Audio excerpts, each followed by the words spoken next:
So Dougall and I Yes, were that's me. at lunch, just right down the street, with a friend who we were trying to convince to start dating. Yes. Because the holidays are coming. She's been complaining about being alone, and you know she's watching. oh yeah, she is. We're not gonna say her name. No, no, no. And so she was, we found ourselves giving her advice. Yeah. And lo and behold, Dougall remembered that he had a video camera in his car.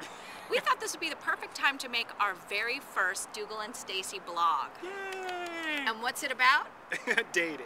Dating before the holidays. Right. Because everybody wishes that they had a special somebody to curl up with when it gets cold, and to go to holiday parties, and to celebrate New Year's Eve with, and to buy presents for and get presents from. And one of the things we discovered in talking to our friend is it's really so much easier, particularly this time of year, to get wrapped up in buying people holiday presents and just staying at home and watching TV and not putting yourself out there and meeting that special someone. Don't you notice? I mean, I know with my clients, my business definitely spikes in the month of December and January because people want to know that everything's going to be okay.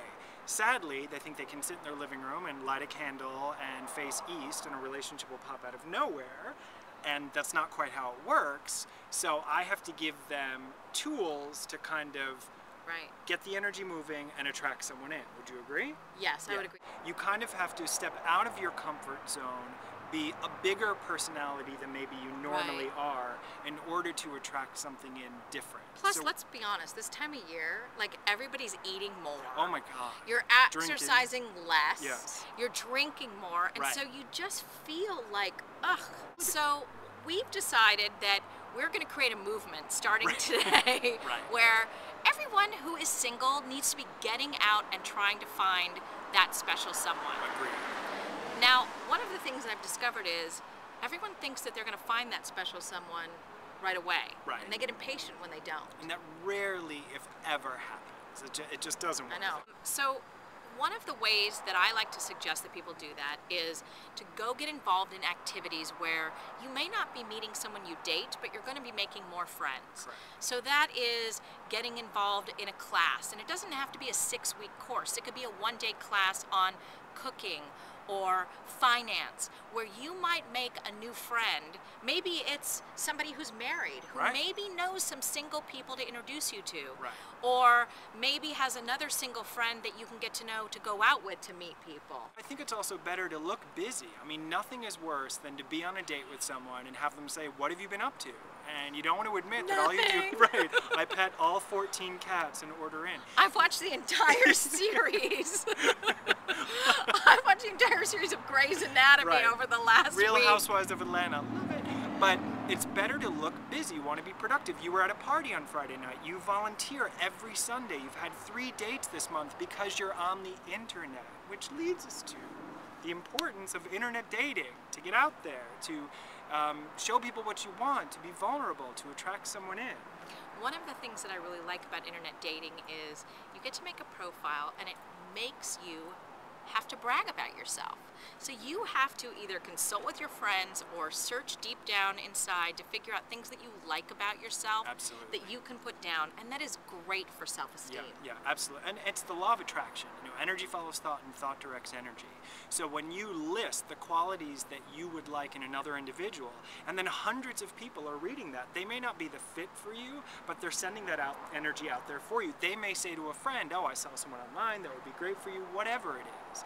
Another thing I like to recommend on the holidays is say yes to all of those parties that you get invited to. Even if you make a quick drop-by, you can say, "Look, I have a ton of work to do." You can say, "I have a ton of work to do," or "I have holiday shopping to get to," and then if the party's great, you can stay. Yeah, it's just like exercise. If I don't want to exercise, I promise myself that I have to get on the treadmill or the elliptical for 15 minutes. 9 times out of 10, after 15 minutes, I keep going.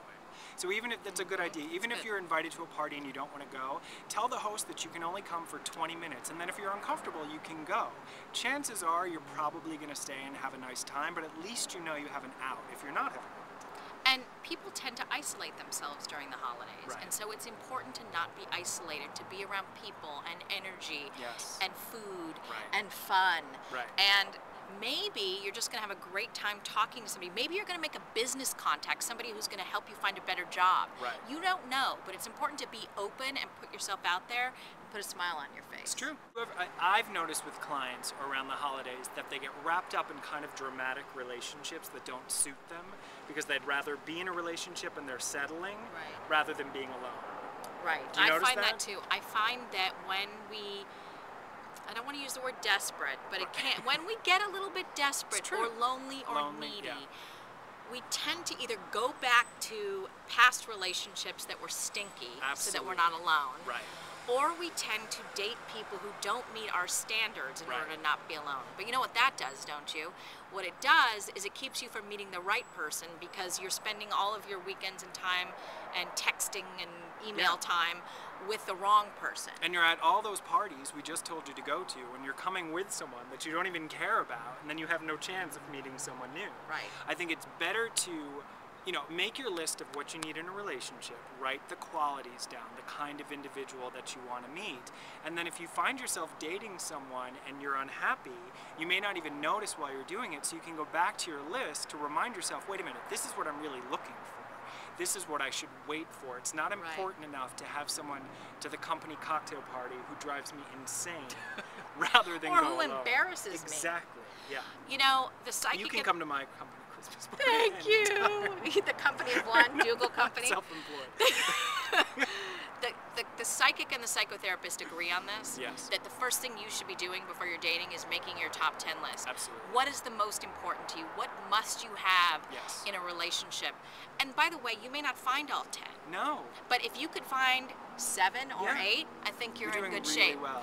If you've only found 3 or 4, you should be going to that holiday party alone, because that person who is a 3 or 4 out of 10 might keep you from meeting someone who is going to introduce you to the person who's a 7, 8, 9, or a 10. Absolutely. Or who is the person who's a 7, 8, 9, or 10. And in your list, focus on emotion. Don't focus on what kind of career, what kind of income, and that kind of stuff. Focus on how you want to feel. You want there to be a lighthearted energy. You want there to be laughter. You want to feel supported. You want to feel unconditionally loved. Good communication, respected, someone that you can trust, someone that will get along with your friends and family. We'd rather you be general about this. Yes. Not just somebody who's going to take me on a fancy trip. Exactly. But sometimes the rich attorney is a jack. So I hope you liked our first video. I hope you like our first spontaneous video blog. I'll do another one. Yeah, we'll do another one. Yeah. So maybe you If guys the check can. clears. I did not pay you. So if you're watching this and you're curious and you want more advice or you have questions or a topic that you want us to talk about, you can send us an email at either DougallFraser.com or StacyKaiser.com, and we will do another segment. I mean, how often do you get a psychic and a psychotherapist to have a conversation with? For free.